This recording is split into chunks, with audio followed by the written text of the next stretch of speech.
성도 여러분 안녕하세요. 8월 31일 화요일 아침입니다. 우리 다 같이 찬송가 286장을 부르시고 함께 말씀 나누도록 하겠습니다.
오늘 우리에게 주시는 말씀은 계속해서 사사기의 말씀인데요.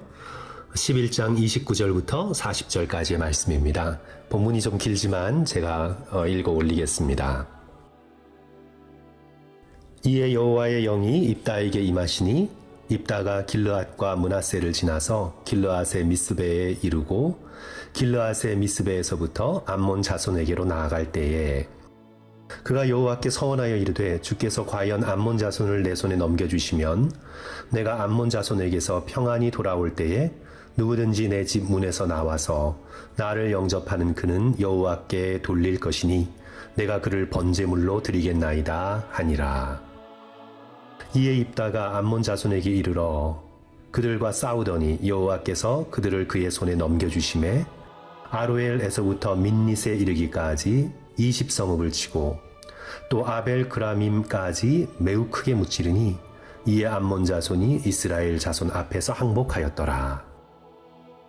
입다가 미스바에 있는 자기 집에 이를 때에 보라 그의 딸이 소고를 잡고 춤추며 나와서 영접하니 이는 그의 무남 동료라. 입다가 이를 보고 자기 옷을 찢으며 이르되 어찌할꼬 내 딸이여 너는 나를 참담하게 하는 자요 너는 나를 괴롭게 하는 자 중에 하나로다. 내가 여호와를 향하여 입을 열었으나 능히 돌이키지 못하리로다 하니 딸이 그에게 이르되 나의 아버지여 아버지께서 여호와를 향하여 입을 여셨으니 아버지의 입에서 낸 말씀대로 내게 행하소서. 이는 여호와께서 아버지를 위하여 아버지의 대적 암몬 자손에게 원수를 갚으셨음이니이다 하니라. 또 그의 아버지에게 이르되 이 일만 내게 허락하사 나를 2달만 버려두소서. 내가 내 여자친구들과 산에 가서 나의 처녀로 죽음을 인하여 애곡하겠나이다 하니 그가 이르되 가라 하고 2달을 기한하고 그를 보내니 그가 그 여자친구들과 가서 산 위에서 처녀로 죽음을 인하여 애곡하고 2달 만에 그의 아버지에게로 돌아온지라. 그는 자기가 서원한 대로 딸에게 행하니 딸이 남자를 알지 못하였더라. 이것이 이스라엘의 관습이 되어 이스라엘의 딸들이 해마다 가서 길르앗 사람 입다의 딸을 위하여 나흘씩 애곡하더라. 오늘 우리가 살고 있는 이 시대는 인간의 감정이 중심이 된 시대입니다. 내가 무엇을 느꼈는가? 내가 감동받았는가? 지금 내 기분이 좋은가? 소위 feel이 왔는가? 나의 느낌, 감정이 모든 것을 판단하고 결정하는 가장 중요한 기준이 되었습니다. 그런데 사실 이런 성향은 최초의 인간인 아담과 하와에서부터 있었습니다. 선악과 앞에서 보인 하와의 반응이죠. 창세기 3장 6절입니다. 여자가 그 나무를 본즉 먹음직도 하고 보암직도 하고 지혜롭게 할 만큼 탐스럽기도 한 나무인지라. 여자가 그 열매를 따먹고 자기와 함께 있는 남편에게도 주매 그도 먹은지라. 선악과 앞에서 하나님의 말씀이 아닌 자신의 느낌에 따라 선택하고 행동합니다. 그래서 타락으로 이어지게 되지요. 오늘 본문의 입다의 경우는 이런 똑같은 원리가 입다의 종교성 안에서 이루어지고 있습니다. 신앙의 영역에서도 자기 느낌이 기준이 됩니다. 하나님의 말씀에 따라 신앙생활 하는 것이 아니라 지금 나의 느낌, 나의 감정, 결국 자기의 인간적인 열심에 따라 신앙생활 한다고 하는 것입니다. 이것이 바로 오늘 본문의 입다의 문제입니다. 오늘 본문에서 서원 자체가 문제가 되지 않아요. 서원 자체는 성경적입니다. 서원이란 신앙적 열심을 품고 하나님께 약속하는 것입니다.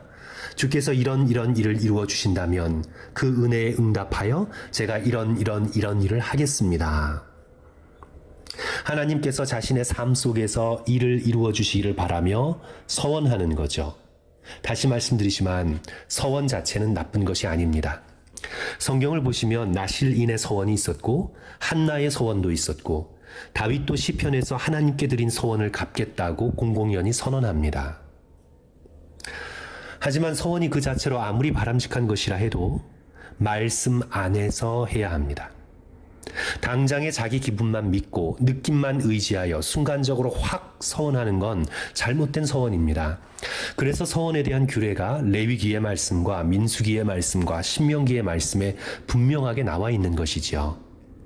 아무리 좋은 종교적인 행위, 신앙적인 일이라도 반드시 말씀이 정해주는 바운더리 안에서 해야 합니다. 우리 신앙의 기준은 살아계신 하나님의 말씀이지 나의 순간적인 기분이나 인간적 열정이 아닙니다. 하지만 오늘 본문의 입다는 하나님의 말씀을 떠나서 서원합니다. 하나님이 정해주신 바운다리를 넘어서 서원을 해요. 30절, 31절 굉장히 비극적인 구절인데요. 그가 여호와께 서원하여 이르되 주께서 과연 암몬 자손을 넘겨주시면 내가 암몬 자손에게 평안히 돌아올 때에 누구든지 내 집 문에서 나와서 나를 영접하는 그는 여호와께 돌릴 것이니 내가 그를 번제물로 드리겠나이다 하니라. 이 서원은 열심히 있는지 몰라도 비성경적입니다. 아주 비성경적입니다. 하나님은 인간을 제물로 드리는 인신제사를 극도로 싫어하셨습니다. 말씀으로 금하셨습니다. 그 한 구절을 들라면 레위기 18장 21절 말씀인데요. 너는 결단코 자녀를 몰렉에게 주어 불로 통과하게 하므로 내 하나님의 이름을 욕되게 하지 말라. 나는 여호와니라. 자녀를 제물로 바치는 건 가증한 몰렉신을 섬기는 일입니다. 성도 여러분, 몰렉신은 아이러니컬하게도 지금 입다가 싸우고 있는 암몬의 신입니다. 지금 입다는 여호와 하나님을 하나님으로 섬기는 것이 아니라 마치 몰렉을 섬기듯 섬기고 있는 겁니다. 하나님을 우상 섬기듯 점치는 마음으로, 거래하는 마음으로 정신 차리지 못하고 성공에 대한 열망에 붙들려 하나님은 몰렉신처럼 섬기고 있는 겁니다. 자기 딴엔 열심히 섬긴다고 했지만 그 열심은 빗나간 열심입니다. 신앙의 기준이 하나님의 진리의 말씀 위에 굳건히 서지 못하고 자신의 감정, 격정, 인간적 열심이 될 때 벌어지는 비극이지요. 그래서 입다는 바라던 대로 승리를 얻었습니다. 입다가 길르앗 지방의 왕처럼 되었습니다. 하지만 자신의 승리를 기뻐하며 그를 맞으러 처음으로 달려나온 사람은 바로 입다 자신이 아끼는 무남동녀의 외딸이었습니다. 비극이지요. 하나님을 하나님이 정해주신 말씀에 따라 섬겨야지 자신의 감정, 자신의 연심만을 따라 우상을 섬기듯 섬기면 이런 비극을 낳게 됩니다. 우리가 함께 묵상하는 생명의 삶이 잘 알려주고 있습니다. 거기에 이렇게 적고 있어요. 진심이면 무조건 다 되는 것이 아닙니다. 믿음에는 진심이 담겨 있어야 하지만 진심 하나만으로는 온전한 믿음이 될 수 없습니다. 입다는 진심으로 말했으나 무분별했으며 헌신적이었으나 불신앙하였습니다. 맞습니다. 정확한 통찰입니다. 성도 여러분, 저와 여러분의 진심만으로는 안 됩니다. 인도에서 활동하는 어느 선교사님에게서 들은 이야기입니다. 그 지역에서 활동하는 선교사님들에게 가장 힘든 사람은 훈련받지 않고 열정만 가지고 뛰어드는 사람들이라고 합니다. 그게 단기 선교든 은퇴 후 선교든 훈련 없이 열정만 가지고 인간적인 열심만 가지고 자신의 진심만 믿고 막 나가서 음식 나눠주고 학용품 나눠주고 뭐 돈 풀고 사역을 마구잡이식으로 확대하면서 기존의 선교사님들과 갈등을 빚고 그러는 가운데 어느 날 흔적 없이 사라지고 그분들은 순간적으로 자신의 진심을 의존했습니다. 진심으로 불쌍히 여겨서 그렇게 했습니다. 하지만 성도 여러분, 진심이 전부가 아닙니다. 반드시 하나님의 말씀에 인도받으며 지혜롭게 나의 감정을 잘 다스리며 사역을 해나가야 합니다. 군사정권 때 민주 인사들을 혹독하게 고문했던 이모 경감이라는 분이 구속되면서 이런 말을 했었지요. 나는 진심으로 나라를 위해서 했다. 나는 애국자다. 그랬을 것입니다. 그분은 나름대로 진심으로 그렇게 했을 것입니다. 간첩 잡는다고, 빨갱이들에게서 나라를 지킨다고 그는 그렇게 진심으로 혹독하게 했을 것입니다. 하지만 그의 진심은 인간의 기본권을 말살하는 악한 결과를 낳았습니다. 성도 여러분, 진심만 가지고 되지 않습니다. 자녀들에게 위해를 가하는 몇몇 부모들도 종종 이런 말 하지요. 나는 자녀를 진심으로 사랑하는 마음으로 그렇게 했다. 성도 여러분, 진심만 가지고 부족합니다. 내 마음은, 내 진심은 그렇게 믿을 만하지 못합니다. 교회 공동체를 다 파괴하고 떠나는 사람도 그가 목회자이든 평신도이든 이렇게 말할 수 있어요. 나는 교회를 진심으로 사랑했다. 그러나 그 사랑이 하나님의 말씀에 인도받은 사랑, 지혜로 이끌어진 사랑이어야 유익을 끼치는 사랑이 됩니다. 그러므로 성도 여러분, 오늘의 이 말씀을 우리가 지혜롭게 받으면서 내 마음, 내 진심, 내 감정, 내 열정 귀한 것이지만 그것에만 의지하지 말고 날마다 하나님의 진리의 말씀을 붙드십시오. 하나님을 깊이 알아가십시오. 하나님이 어떤 분이시고 그리스도 예수께서 어떤 분이신지 하나님을 아는 지식에 자라가십시오. 그리하여 나의 열정이 올바른 지식으로 인도되어서 주변 사람들에게 덕이 되고 믿음의 공동체를 살리는 귀한 도구로 발전되기를 주님의 이름으로 간절히 축원합니다. 성도 여러분, 이 시간 함께 기도하겠습니다. 사랑의 주님, 입다에 빗나간 인간적 열정으로 인해서 고통을 받게 된 딸을 비롯하여 또 이스라엘의 공동체를 생각해 봅니다. 주님, 저희들에게 지혜의 마음을 주시고 하나님을 섬기되 하나님의 말씀 안에서 하나님을 살아계신 여호와 하나님으로 섬길 수 있도록 도와 주시옵소서. 우리의 욕망과 우리의 빗나간 열정만 가지고 하나님을 마치 우상 섬기듯 그렇게 섬기지 않도록 주께서 은혜 베풀어 주시고 우리 성도들에게 감정이 따뜻할 때나 차가워질 때나 들뜰 때나 가라앉을 때나 힘들 때나 언제나 우리의 영원한 기준 되시는 진리의 말씀을 붙들고 살아계신 하나님과 깊은 인격적 교제를 나누며 하나님을 알아가는 지식에 충만해질 수 있도록 주여 역사하여 주시옵소서. 말씀을 가까이 하고 말씀을 암송하고 말씀을 붙들고 감동을 받으며 말씀에 따라 감정을 컨트롤해 나가면서 맡겨주신 사역들을 끝까지 충성할 수 있는 우리 모든 귀한 성도들 될 수 있도록 이 시간 축복해 주시옵소서. 감사드리며 예수님 이름으로 기도합니다. 아멘. 성도 여러분, 오늘도 복된 하루 되시기를 주님의 이름으로 축원하고요. 또한 들어주셔서 감사드립니다.